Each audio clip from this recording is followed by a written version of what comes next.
listed and is cooking already know. Yeah. Kulika ababbi. Ababbi n'abakulise abo bamusiza bulungi. Bamuzannya omwana mbu mu nsi yaffe tulina abantu asobola otambula n'akatayimba. Natambula ne school driver, natambula ne jambiya mwana. Mwana wabbi mwana. Bamusiza bulungi. Bakusanzeewo ababbira zabadde saameka? Kyomala zabadde ssaawa 10:00. Bansanzeewo nga ndi kuva ku show nga nzija wano ku Impala. Impala omanyi nabadde nsanga manager wange wa City Kumbucha nga tuva ku show eyo. Kati ne bajja ne batukiika emmotoka ne bankubakuba mwana ne bavaayo awo ne bankubakuba andinamu sente za Kampala ze nabadde nva ku show kuyimba gwe nabadde nsobola reportinga. Mwana ne bampisa bubi nnyo kati asikari nanengera awo. Asikari kati wanengera nga bali kunkubakuba najja okuntaasa. Kati wajja okuntaasa mwana ne bamukubira akatayimba ku mutwe mwana. Kati nayikirawo omusaayi mwana netugamba ate lwaki mwana muto omuntu mwagala ki mwana. Ne batusaba sente ne tuzibawa n'ekisimu kyange mwana kyanumya nnyo kimasasatu kyange mwana. Mwana ate kibebi kyange kyekyadde kikimpadde mwana. Big up to Shami mwana kyakabinyo ko olunaku lwennyini mwana nga yeyagimpadde ne bagitwala nayo. Wali ofunyeeyo omukyala Sugar Mami Shamimi yakuwedde essimu? Kyomanyi era obimanyi mwana just kikyali kyange mwana. Nkyagala nnyo mwana era kyajadde kigimpadde mwana ne bagibba mwana n'ekyakabi nnyo wabeerayo abantu abasobola okwagaliza mwana agabira ekintu kikuyambe. Bakubidde wano ku mulyango gwa Impala? Wali nga ku bridge nga tunatera otuuka ku mulyango twabadde awo ku bridge mwana. Ababbi baadde boogera bigambo ki nga basaba ebintu bino? Baadde babiri nga bagamba mwana tuweeyo ku ssente biki mwana nga sibitegeera nabitegeera mwana. Kuba balina ejjambiya nga bankuba ebikondero olaba byonna face byonna biki byonna. Just lwakuba nafunyawo medication ne bankolakawo biki naye mwana bampisiza bubi nnyo mwana. Kuba baadde baagala booso Kampala nga balowooza ali mu mmotoka? Oba kuba n'emmotoka engeri gyeriko Kampala oba balowoozeza Kampala kati ne balowooza ndowooza yalimu nga baagala mujjako majero kimanyi aba n'amajja biki buli ssaawa. Kino kikuwa kyakuyiga ki because okulekera okwewola emmotoka z'abantu mujja fiiramu tomanyi obuddako? Ekituufu naye ate nabadde sijawooza yabadde emmotoka ya manager wange nga gituwadde tugende ku show tukomewo tukole ki tureportinge. Embeera eno gyogerako ki nga ogwo VIP Jemo because waba nga abantu batuuse okutuuka to that extent. What's your cry to the government? My cry to the government mwana just abantu abo ababbi abakwasa omukono gw'amaanyi mwana kuba mwana bajja kutta abantu bakole ki bamalewo yamaani. Kale ekirala abantu bayinza okulowooza muno kano kabadi kubanga ebintu nnyo ejja mu mawulire ne bagamba muno maybe nga gye tugenda mu Christmas season otaddewo kana akabadi kiresoba kabadi kuba laba nawe ne face yonna biki n'obuuza asikari wano wenyini we tuli ku Impala. Asikari tasobodde kukola lwansonga abasajja bamukubya akatayimba era katali ku kitanda mwana ali mu mbeera mbi nnyo kyalina mwana. Mu kavidiyo akatambudde twawulidde nga mugamba omu ku bantu abo mumumanyi.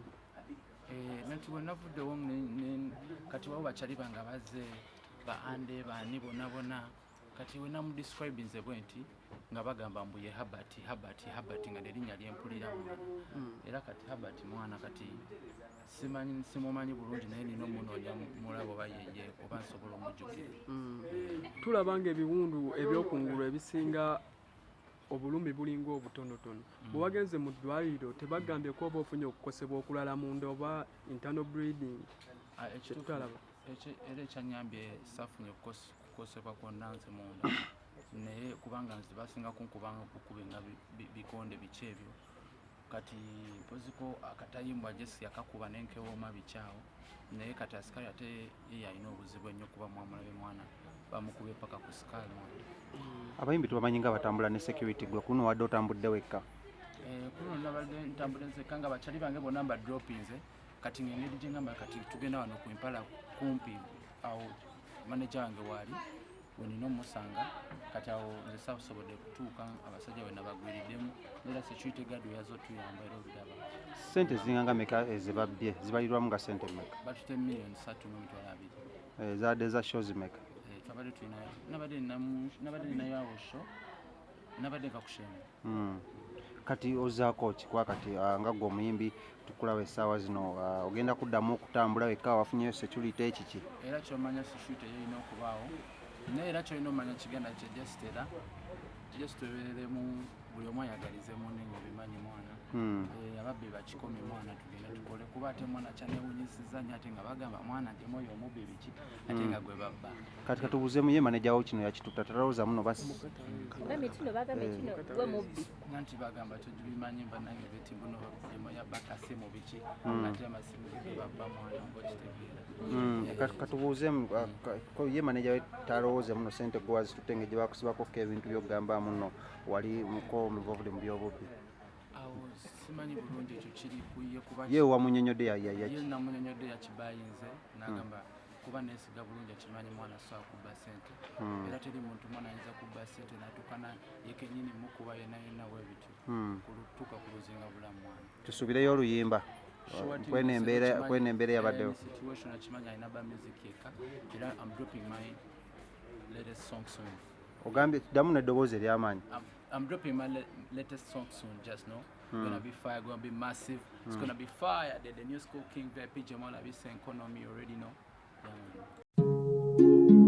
Oyagala omukolo gw'ogwenjawulo gubeere n'ebijjukizo mu nnyumba yo kankwanjulire ba King Montage Photo Studio fe bakafuluma okukuba ebifaananyi n'okukola video olina wedding birthday party kukyala nika baby shower photoshoot oba music shoot na buli kimu kyonna ky'oyagala fe tusobola okuwa ebijjukizo ebirungi eri ebirooto byo ate nno mwana wattu kusintiiza omuntu wa bulijjo tusange bannankulabe ku bitaala ku Prime Tower level 3 room D04 okumanya ebisingawo tukubire ku namba zino noti 7 noti 2 emu noti 4 emu 25 oba noti 755 7 7 oba noti 777 noti 23 4 noti 5 King Montage Photo Studio fe tusobola okuwa ebijjukizo ebirungi ate nno mwana wattu kusintiiza omuntu wa bulijjo